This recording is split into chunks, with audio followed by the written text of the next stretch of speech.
Now we're going to look at possible content of your statement in sexual orientation claims. These are just some examples and some questions that you may want to ask yourself when you're drafting your statement. As we said in previous videos, this is your story, and it is very important that you are as open as possible and as detailed as possible. These are some questions that you may want to ask yourself and points to think about when you are preparing your statement in sexual orientation claims. First of all, how do you identify yourself? Are you gay, lesbian, bisexual, or you do not like any of these labels? You want to be identified in a different way?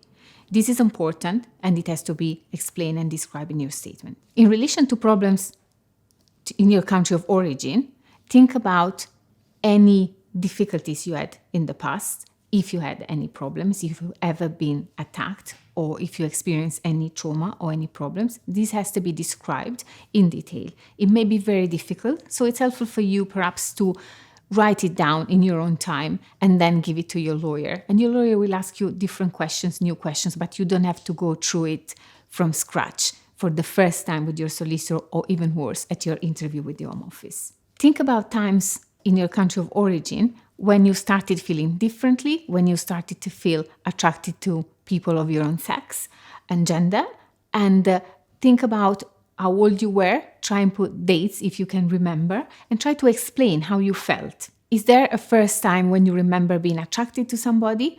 Did you have any experience, romantic or sexual, in your country of origin? If so, try to explain. You do not need to give specific sexual details, of course, but it is important to explain if you had any experience and how old you were and how did you feel. This is your story, so it has to be clear to the Home Office how you realize that you are gay, lesbian, or bisexual. If you had a relationship that doesn't match your sexual identity, for example, if you're a lesbian but you were married to a man, try and explain why this happened. Maybe your sexual orientation was different before, or maybe you were forced to marry somebody in your country. So all these have to be explained. You have to remember that everything has to make sense in the statement, so you have to give the Home Office the opportunity to fully understand your story, and therefore any event needs to be explained clearly. Another question that is worth thinking about is, how did you feel growing up in a country where you couldn't express yourself? And explain, were you able to express yourself in any circumstances? Did you have to hide your sexual orientation all the time? If you've been mistreated in any way, it is important to describe this and to give details. Obviously, it may be very difficult to do that, but it is important that you try, because this is a very crucial part of your case, and it is important to describe any incident. If it's too painful to discuss, talk to your lawyer or try to put this in writing before you talk to anybody about that, because it may be easier for you. In terms of what happened to you in the UK, you can explain if you have been living differently now, more openly in the UK. If you had any relationship, or if you have any relationship, you can discuss your experience here, what you are doing, if you're going out to places that are LGBT friendly, if you contact any organizations here to meet new people, etc. Finally, you need to think about what would happen to you if you went back. Because no matter what happened or didn't happen to you in the past in your country of origin, the main question to be answered is, what do I fear when I go back? So it is important that you describe your fear, what would happen, and explain why you fear that.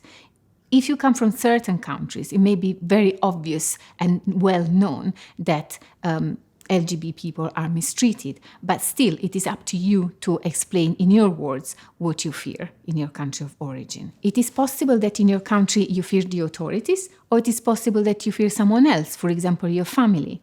In this case, you need to think whether it would be possible for you to go somewhere else in your country, far from your family. Would you be okay living somewhere else? Because if so, you may not be entitled to international protection because you can go somewhere else in your country. Or would it be very difficult for you to live outside your home area in another area where you may not have any support? You need to think about it and discuss this in your statement. What would happen to you if you went back now that you've lived in the UK? Are you different now? Would you be able or willing to hide your sexual orientation back in your country? And why would you hide it? Because you fear persecution or because you're a private person? You need to explain all this and you need to discuss it in your statement.